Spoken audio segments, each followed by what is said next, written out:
Diablo 4's new. I honestly don't get it. I just love our boy that much. Last night, Blizzard dropped information related to the mercenaries. This morning, we got a much larger write-up about the information related to the expansion update. But on a serious note, again, Blizzard literally is incapable of learning from mistakes. Who was satisfied with the shitty pet in season 3, 4? Don't remember. But in that one, yeah, no one cared about the stupid pet. It was absolutely a failed mechanic. So what are they gonna do? Well, they're gonna introduce mercenaries. It's gonna be great. Yeah, no one's gonna like this.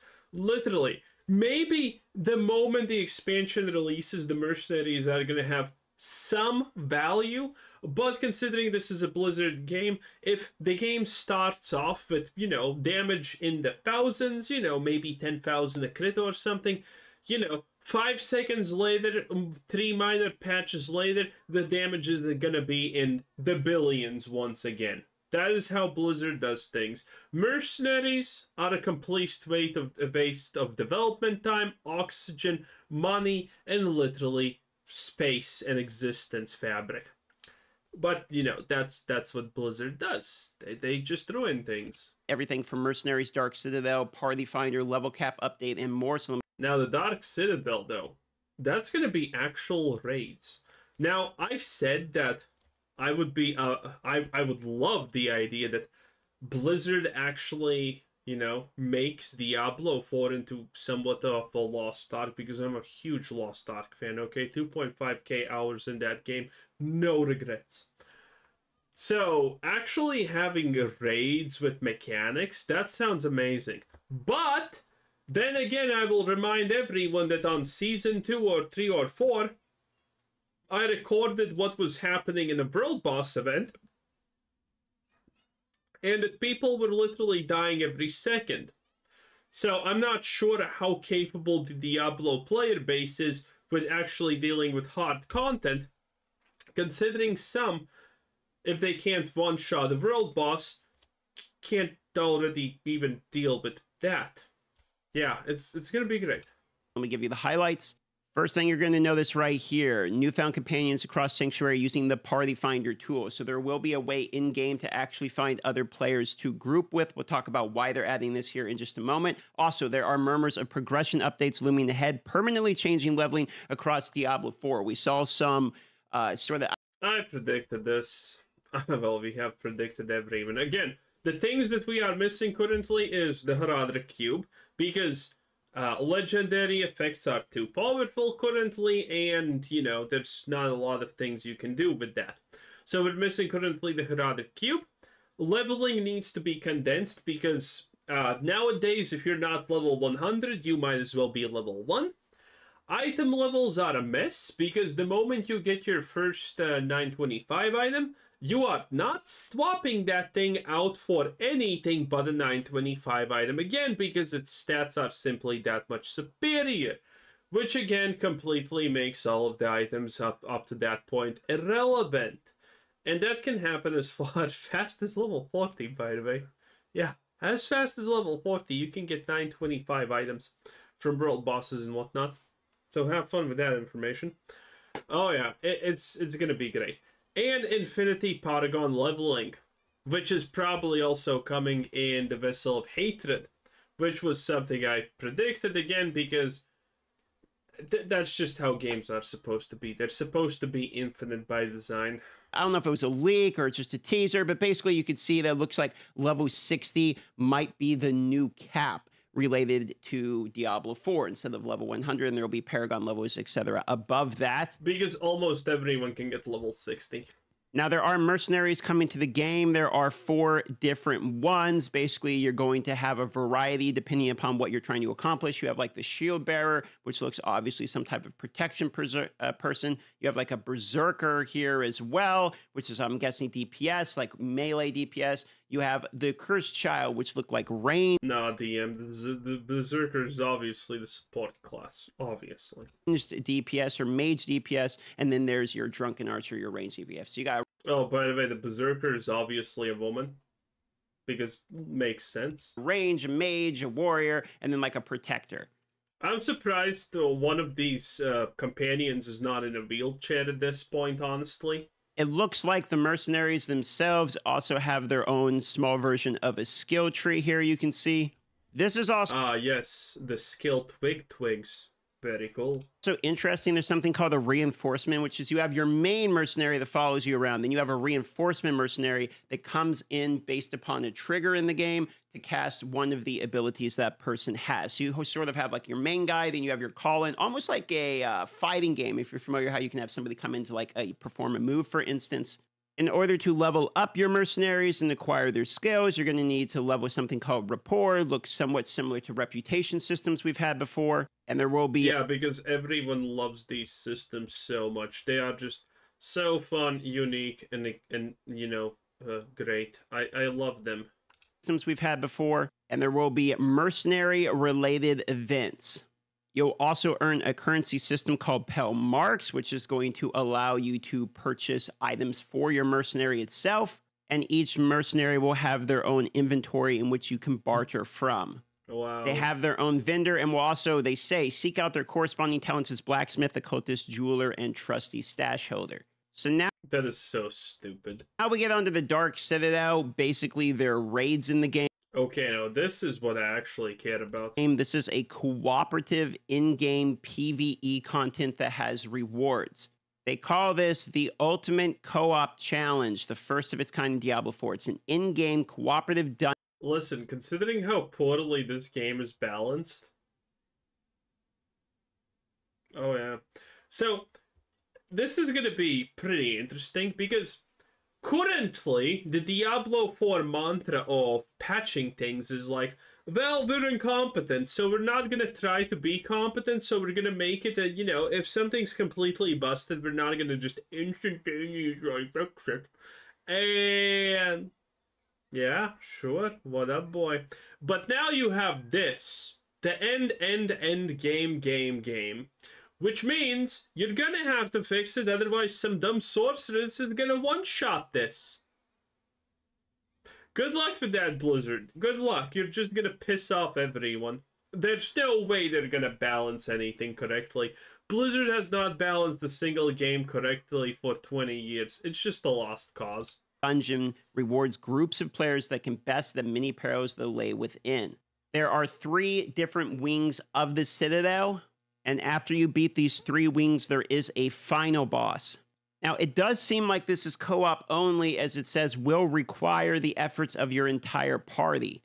And it seems like they're adding a ping system in the game, because there's a new marker system will be available to help indicate your next intended move. So they're adding like a ping system for communication. Now, honestly, if they make it like Lost Epoch, not Lost Epoch, but Lost Ark, wow, everything's just giant blur, but it is what it is. If they make it like Lost Ark, I'm gonna be happy because, again, Lost Ark is a phenomenally good game. But it's really hard, which is the problem. People don't actually like hard games. People want to play Elden Ring, Black Myth Wukong, because those games are not actually hard. It requires just you know, 3 times attempts and then you defeat the boss. Lost Ark doesn't work like that. There's a little screenshot of what one of the bosses looks like. Now, in terms of reward, it looks like there's going to be exclusive items. Also, boys, placing bets. Place your bets. Will the Citadel, when it comes out, be completely shit because of the color palette choice, invisible mechanics, and overall extremely poor and optimized art style? My bet is yes. My bet is 100% yes, obviously. So whether that be new type of mythic uniques or something like that, we don't know, but there's going to be caches that drop resplendent sparks as well as these new exclusive items. And also, sort of like what I was hoping they were going to have with the leaderboard gauntlet, for instance, they're actually having cosmetics that you can earn in-game. There is an in-game quest that you will reach upon the in-game, whatever that defines as. They don't say here, but basically there's going to be an introductory quest at the in-game, which only needs to be completed once on your account, and then you don't have to do it again, and you can find allies and boast of your party through the new Party Finder system. Now, at the bottom... good that they have a party finder system. I hope it's automatic. It does say mastering this challenge requires a minimum of 2 players, but it is recommended to raise arms with a party of 4. Here's what the new party finder system looks like. So you can kind of basically put up a party, a group, say what you're intending to do. You have tags here. Looks like competitive, completionist, chatty, etc. So you can sort of tag your party like you want and then find like-minded adventurers. There is also a new dungeon, which is interesting. They call it the Underbelly of Kuros, the Undercity, 2 unders there. Now, here's the thing about it. It is a multi-stage time attack dungeon, perfect for leveling towards in-game content and targeting powerful items to help you progress. Basically, you fight hordes, time... I'm not against this. Now, I don't like Hell Tides because they're obviously lame, stupid, and Blizzard should feel bad about making them. But at the same time, I have to say, I am kind of strangely as okay as it honestly gets with, you know, the idea that they introduced something that just shoots you to the max level. Because let's face it, the world of Diablo 4 is completely dead. The overworld does not matter. It's Season 5. I still am missing 8 Paragon points from 2 regions. And I'll never get them because I cannot be bothered to actually play the game that way. Because it's dumb. Okay? And what's the point of the overworld now? Don't know. But, you know, I whatever. I'm limited, kill as many as you can, increases the quality of your rewards by gaining attunement while you kill these different monsters. This reminds me a little bit of Inferno Hordes. And you can augment these runs through the use of something called tributes, which can be used for augment future runs to target specific rewards. Completing activities while in the Undercity collects attunement, which increases the quality of the loot after slaying one of the Undercity's all-new bosses. Higher quality tributes yield the greatest spoils, but also they raise the challenge of your next Undercity run considerably. So it seems like you run this to get geared, to get ready for the Dark Citadel, basically. Very cool. Now, again, they sort of tease the leveling changes. Here, I'll just read this. Across Sanctuary, the progression updates coming with Vessel of Hatred will offer a permanent and fundamental shift in how you level and progress throughout the world. I would guess this means level 60 in an infinite Paragon system. And they're probably moving towards like procedural, infinite dungeons and grinding in order. Yep. Dude. 5 seasons and the dungeons are still the weakest part of this game. Dude, it's just horrible. Dude, again, fire those designers. Fire every single person who is designing dungeons. The fact that we have a dungeon where you enter and then it splits into 3 parts, which 2 are dead ends, 1 lead. Oh, it's so painful and bad. I hate the dungeons. And the fact that you click on a sigil, it doesn't take you to a random dungeon in any part of the world, but it's specific dungeons are only for specific difficulty levels. Means that you can't even farm all of the... Dude, I told Blizzard, listen, I told you the solution to this so long ago. Make it so when you activate a dungeon key, that it picks a random dungeon in any part of the world. It doesn't matter if it's tier 1, tier billion, tier 5, or tier 20, it's random. It's always random. And it prioritizes the dungeons that you have not completed and gained the Codex of Power trait for.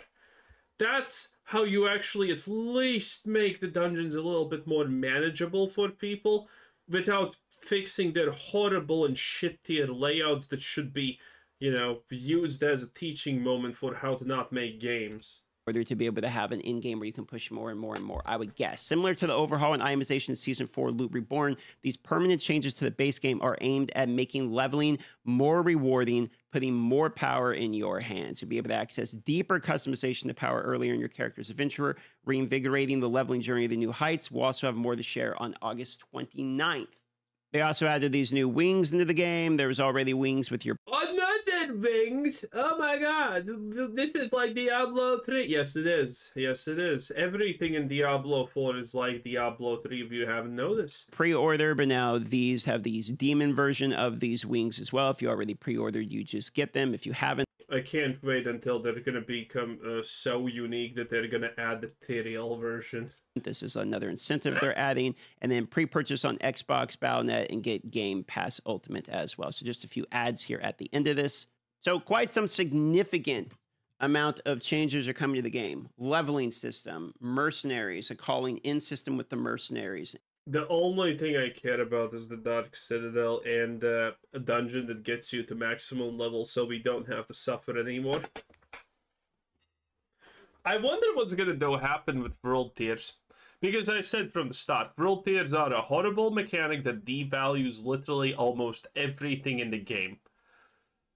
I wonder what they're gonna do with that, because world tiers make no sense if everyone just reaches max level for free.